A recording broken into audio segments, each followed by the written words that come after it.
欢迎来到巴巴娱乐呀频道，请订阅频道，所以大家不要错过当天最热门的新闻。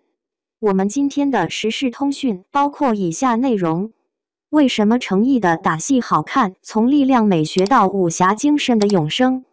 武侠剧中的打戏究竟是拳脚相加的视觉刺激，还是角色灵魂的无声呐喊？当特效替代招式，慢镜头掩盖力道，替身模糊了演员与角色的界限，武侠剧的打戏似乎成了工业流水线上的标准零件。然而，成毅的剑锋划破沉寂，从莲花楼到待播的《富山海英雄志》，他用一招一式重新定义了好看的标准。为何观众会为他的打戏屏息凝神？为何他的动作戏能成为武侠复兴的符号？答案或许藏在他对武者与智者的辩证演绎中。一、打戏的形与魂。当武术成为语言。什么是打戏？是漫天飞舞的慢镜头，是主角光环下的花拳绣腿，是吊威亚的飞天遁的，还是靠绿幕拼接的视觉噱头？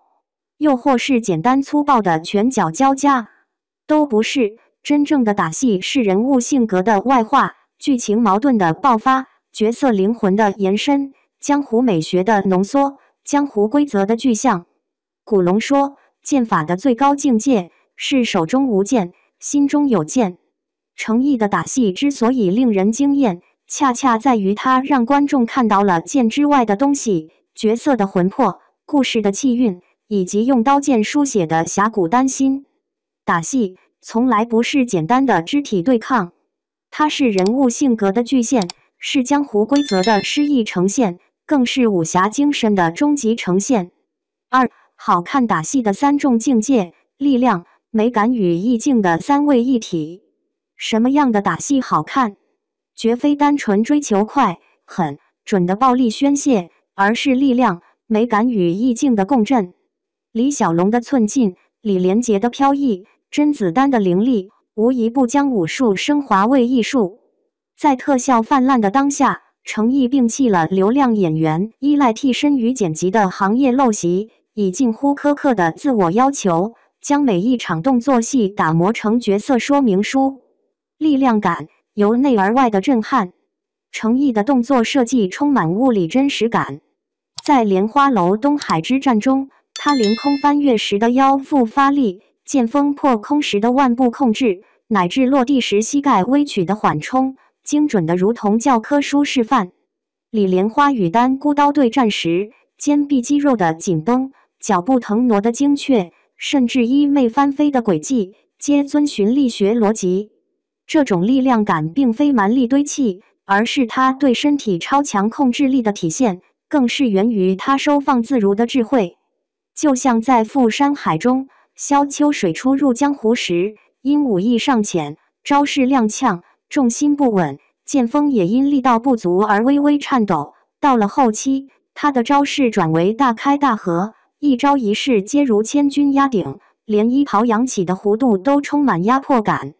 美感，武侠浪漫的诗意呈现。若说力量感是骨，美感便是魂。成毅的打戏总能在刚猛中透出诗意，如书法般遒劲飘逸。他的剑招常以腕部为轴，剑花如书法笔锋般流转，契合中国古典美学行云流水的意境。无论是莲花楼中红绸舞剑的皓月青瓦，还是富山海中黑衣白发的雪中挥袖，成毅总能让动作与环境共鸣。一场竹林舞剑的戏份，他借竹枝反弹之力腾空而起，衣袂与竹叶共舞，恍若水墨画中人。意境，武者是为智者，打戏即心戏。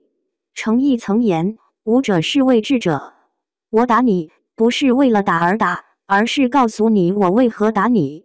这种对动作戏的哲学思考，让他的打戏充满言外之意。在莲花楼的醉卧竹林舞剑中，李莲花剑锋所指并非敌人，而是对过往荣耀的告别。成毅以最不踉跄，剑招散乱却暗藏锋芒的设计，将角色的落寞与不甘化作一场与自我对话的独白。剑尖划过竹叶的簌簌声，宛如英雄末路的喟叹。在富山海最新曝光的打戏中，萧秋水被刺穿胸膛，面对致命一击，他没有狰狞怒吼，这一刻的不反击，远比千招万式更具冲击力。侠者的悲怆正在于明知不可为而为之，肉身濒死却以眼神传递道义不灭的信念。3. 我们为何期待诚意的武侠剧？因为在他身上，我们看到了武侠剧的另一种可能。打戏不再是流量的噱头，而是精神的图腾。英雄志李卢云的正道坚守，富山海中萧秋水的成长史诗。正如温瑞安在《神州奇侠》中所写，侠者的刀斩不断流水，却劈得开人心。诚意的刀剑劈开的是浮华影视工业的泡沫，让武侠精神在新时代破土重生。4. 打戏的尽头是武侠精神的永生。诚意的打戏之所以好看，是因其超越了动作完成度的层面，直抵武侠的核心命题。招式之下皆是人心，归根结底在于他对侠的理解。在他手中，剑不仅是武器，更是道义的尺规。莲花楼中李莲花以扬州慢内力救人，将武功化作济世之术。富山海里黑白对决的终极命题，则是以杀止杀还是以人堕恶。这种对武侠精神的深入挖掘，让打戏超越了娱乐性，成为文化价值的传递者。当流量明星用替身和特效拼凑打戏时，诚意选择亲身上阵，用伤痕与汗水重塑武侠的尊严。他的表演证明，真正的武侠从未死去，他只是需要一群虔诚的传承者。观众在他身上看到的，不仅是动作的美学复兴，更是对侠之大者的当代诠释。武者可以是智者，打戏可以是哲学，而江湖永远存在于人心的热血之中。